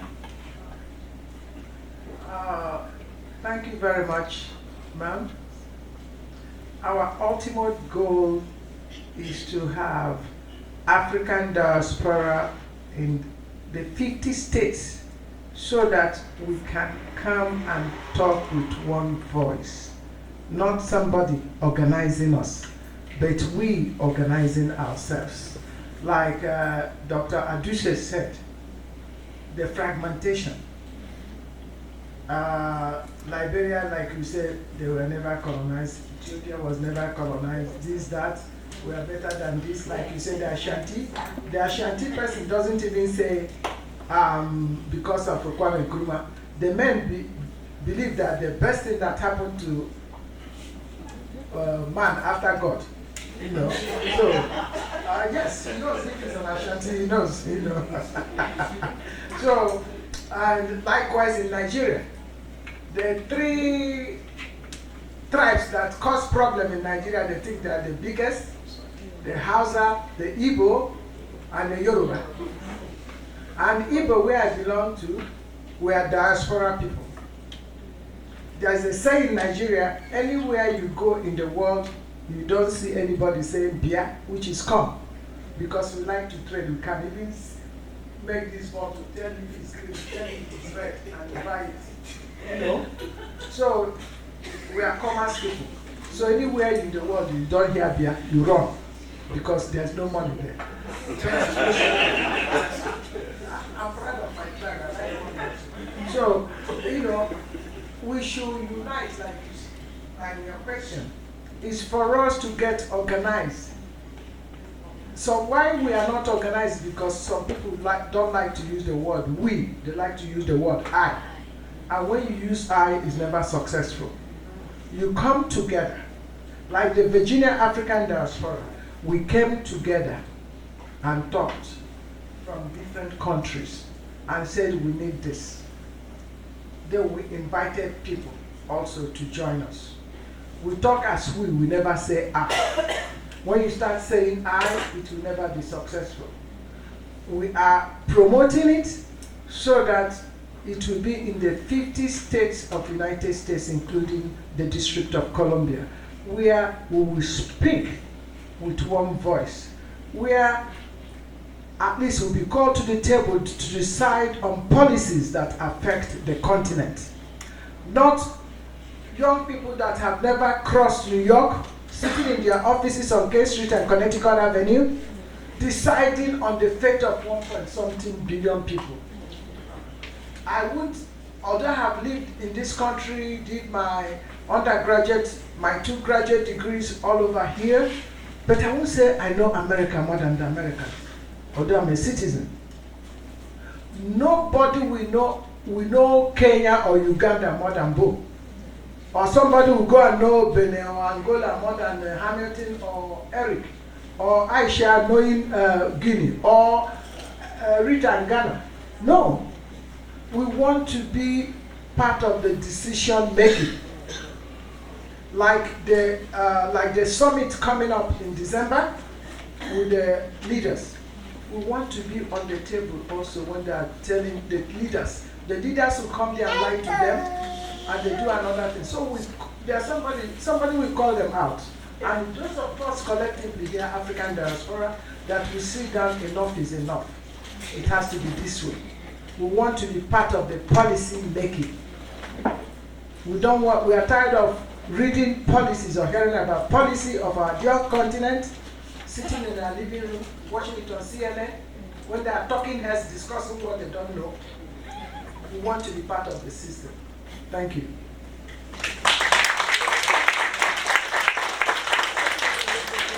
And to pick up on that, what I hear quite directly is that we're still shaping the agenda. And along the way of shaping, we realize the great complexities and diversities.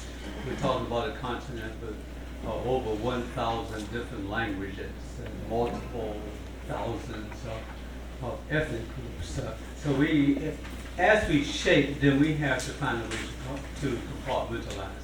We cannot tackle these issues only continent-wide, because we would fail doing that. We need to take pieces of it and you can play a part in that. What are you interested in with regard to connections with Africa?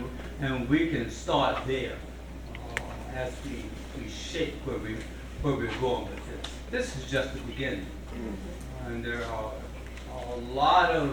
there's a lot of room for finding our way and building. No one person has all of the answers. Yeah, I definitely agree with that. And just a point of moderator's privilege, I think that, like Philomena had mentioned a little earlier, and like the ambassador said, oftentimes, the people who have benefited from U.S. Africa policy, whether on a state, local, or federal level, have not been members of the diaspora. They haven't been the ones who have shaped it. They, you'd like to think that folks who talk about from USAID or any other the U.S. government agencies about how much money they give to the continent, that's not even close to the amount of remittances, which is money sent back from the diaspora to the continent that people across this country and across the world give back to the continent.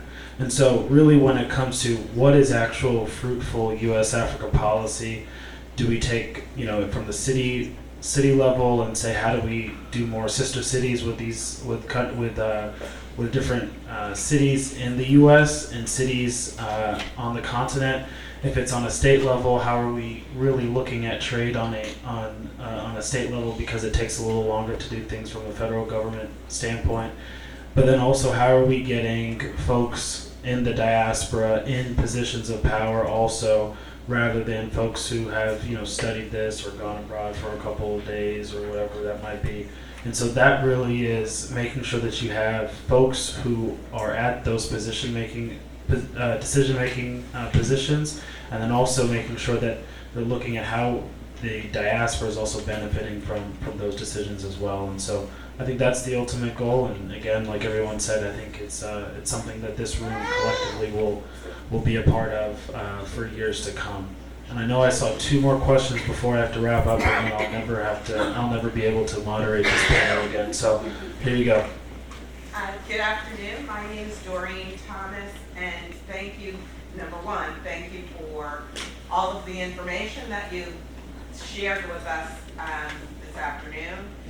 I have the privilege, and I am blessed to be a mediation coordinator at Chesapeake General District Court. I'm also a mediator and mediate throughout the court system in the Hampton Roads area. I am one of the mediators that is very fortunate to work with judges and in a justice system that believes in restorative justice, and they are allowing me to take them a little further into transformative justice. If you had one piece of it, information that you would like for me to share within our justice system, because I believe that our justice system is a big part of viewing us not as the problem, but if you have one piece of information that you could give to me to take back to them, what would that be? All right, let's hold up that question, and then we've got, yes. Yep. Yep, ask now. I was taking into account what Dr. Yusuf was saying as far as being scattered. Diaspora means being scattered, right? Wouldn't it be more advantageous for us to be somewhere where we are solid, like on the continent, right? Where then we can make more changes for people of African descent? Okay. All right, so we've got all right, go ahead. Just a quick question to the professor. When you made the comment about the model that we should follow as immigrants, we didn't come here as immigrants. We didn't come here willingly, and some of us have tried to leave, and the government has kept us from going back home or even connecting with our brothers and sisters in the diaspora. So the question to you is, why would you prescribe that, when that's not our experience, and when we don't get a fair shake from the government when it comes to us trying to work together, because they work against us openly to keep us separate and apart from one another. All right, so that's 3 questions, and then I think I saw a 4th one, and then now I got 4 panelists. So you get to ask 1 question, and then every panel gets 1 minute to respond. So 1 question each. Now I know our people are not good with time limits, so you can ask a question, and then I'll be on my panelists over here. All right, I will be brief. I'm Dr. Tizard. I am Director of Diversity, Equity, and Inclusion for Tidewater Community College. And I have 2 questions, but that may be wrapped up into one. One question. So I brought my children, and I see that a lot of people brought our children. One of the things that the princess mentioned was to educate our children. What are maybe 3 to 4 tangible suggestions as to like big rocks that we should educate our children about as it relates to the African diaspora? The second, as a person of African descent who was born in this country, one of the things that I'm often concerned about and that I've experienced is people of African descent not born in this country and the level of tension that comes with that. So I came because I consider myself a person of African diaspora, not just as an African American, but a person of the African diaspora. I'm also acutely aware that not all Africans born in the continent consider me as part of the African diaspora. So in this work, how do we heal that space even among ourselves as people of African descent born in the continent, but also born in this country? Well, it looks like I shouldn't ask any questions to begin with because all y'all people in the audience have some good questions. It's going to be tough to divide and conquer, but again, my fellow esteemed panelists, we have 1 minute to answer these questions now.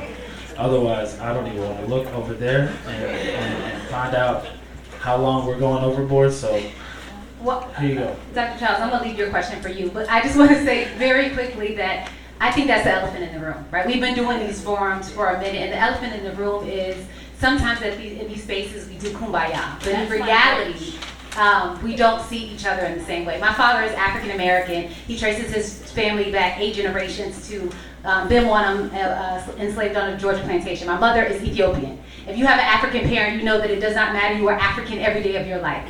And so when I'm in Ethiopia, I'm not Ethiopian enough. When I was here, I'm a little too foreign for regular black folks.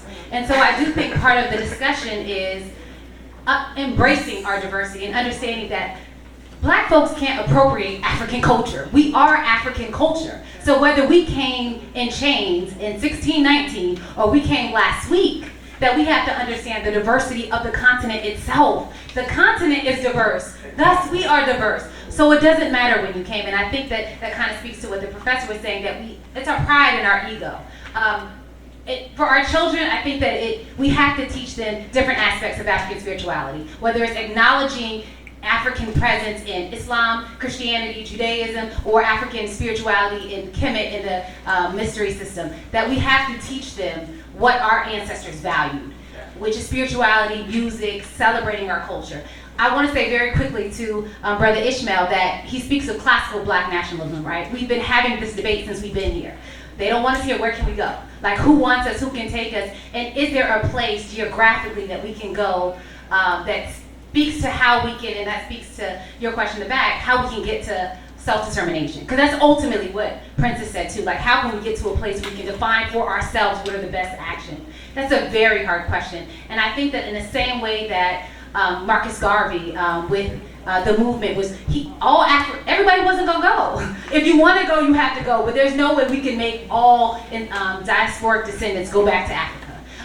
But Africa also has Africans already there, a whole lot of human capital. So we have to be very mindful about the mentality of let's just go back somewhere, because there are histories and cultures of people who are already there. Thank you. So my fellow Commonwealth people of Virginia. I know my sister from Florida here was preaching the good gospel, but let's try to make sure that we stay within 1 minute. All right, Ambassador. Let's see. I know, diplomat. I know diplomat. 1 minute. Yeah. All right. Yes, I agree. We have to find ways to embrace cultural diversity and build unity, and that is tall order for us to do. But there are some commonalities in our communities, in diaspora, and in African countries. And I'll just mention it for your consideration. That is finding ways, and this picks up on the very first question that was raised. Ways to advance peaceful resolution of conflict. If we focus on that, we'll go a long way unifying our communities, building our communities, advancing our environments where we can move to other levels, and we can draw on our first questioner for expertise in how to do some of that. For a diplomat, that was great. I appreciate it. Now we got the professor who's writing a book. So, all right, two books at the same time. Well, listen, praise God. Okay.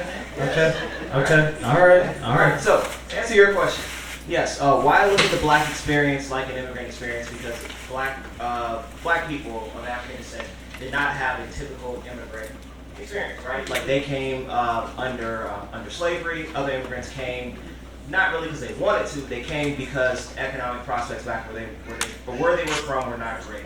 All right, so I see it as an immigrant experience because for one, the immigrant experience, like I said, it does shape the American identity, right? Because this is a country filled with people who came from other places, regardless of the circumstances, to make their lives better. Also, the immigrant experience provides a pathway to progress. How? Well, let's look back to the first Black people who landed in Virginia.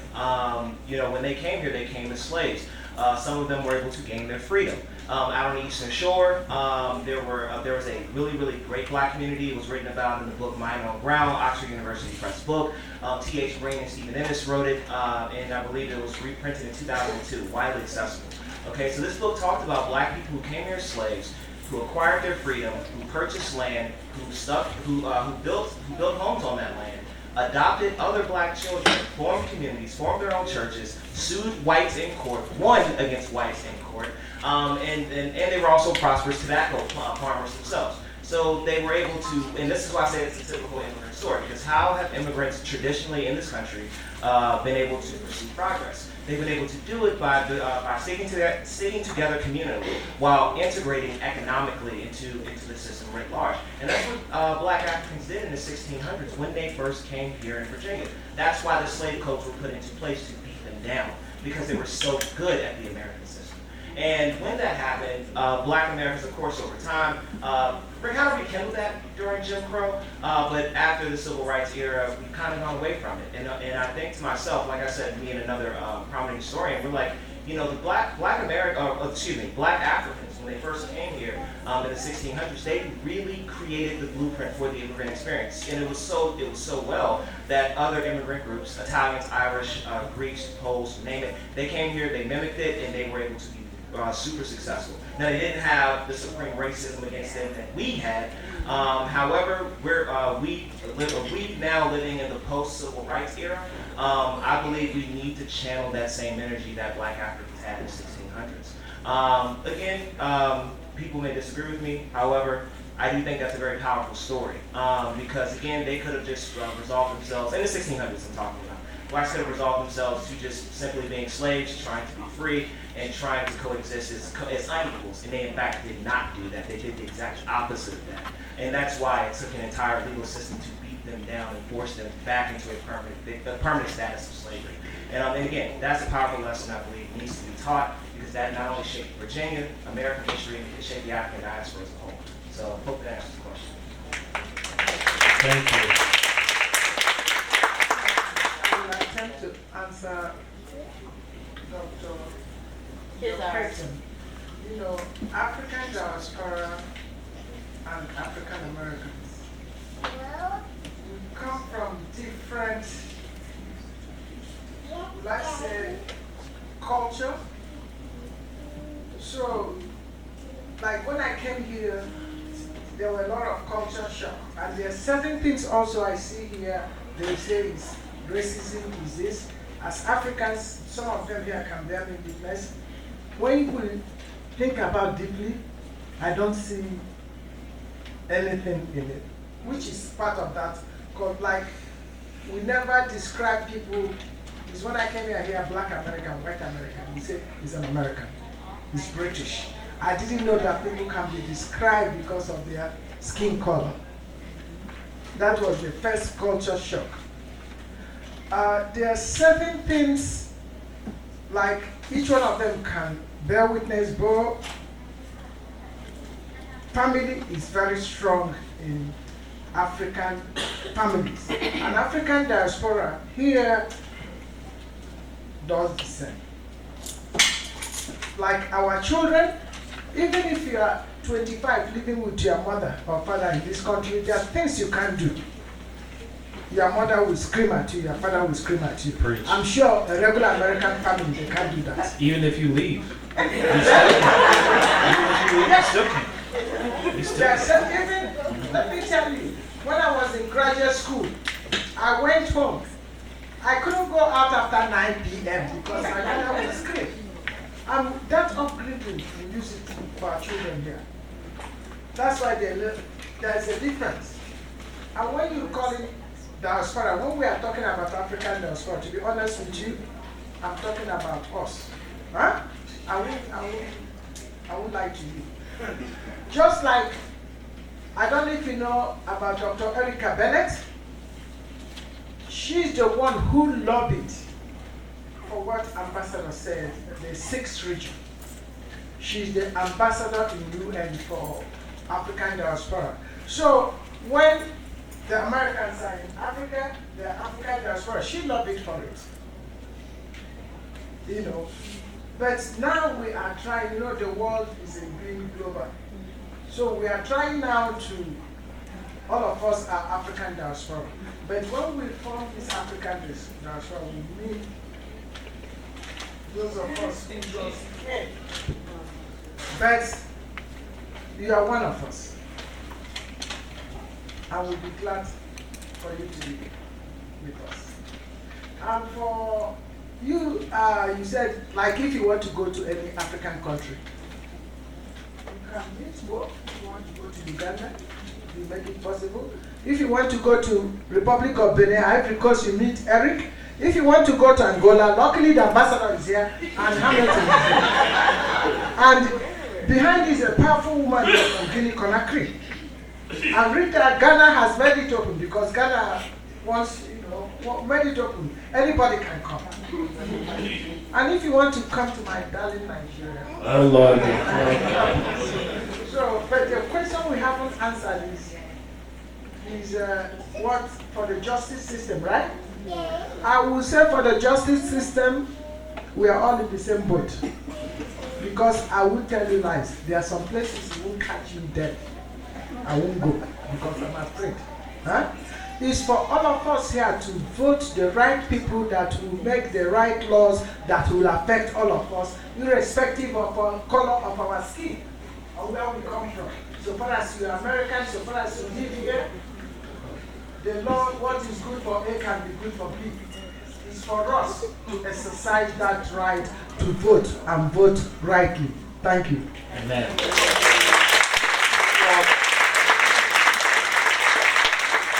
Thank you all for participating in typical fashion. African time means that we're ending 17 minutes late, and so I will turn it back over to Rita, and thanks so much again for letting me moderate this panel. And thanks so much for our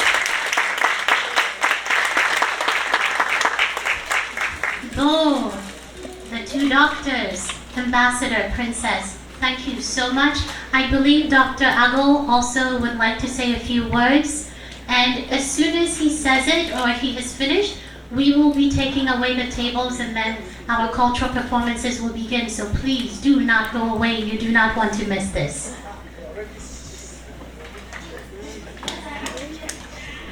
So let me quickly, correct Bo. He said African time. This is only 17 minutes. African time is actually 2 hours. So it's very early here. So I guess all I need to really say is to thank all of you. I know that there's a lot of things going on this weekend. The fact that I look around and see a full house really, makes me very, very pleased. And again, on behalf of our president, Hemphill, I just want to say again, thank you so much, and we're ready for some dancing, all right? Yes.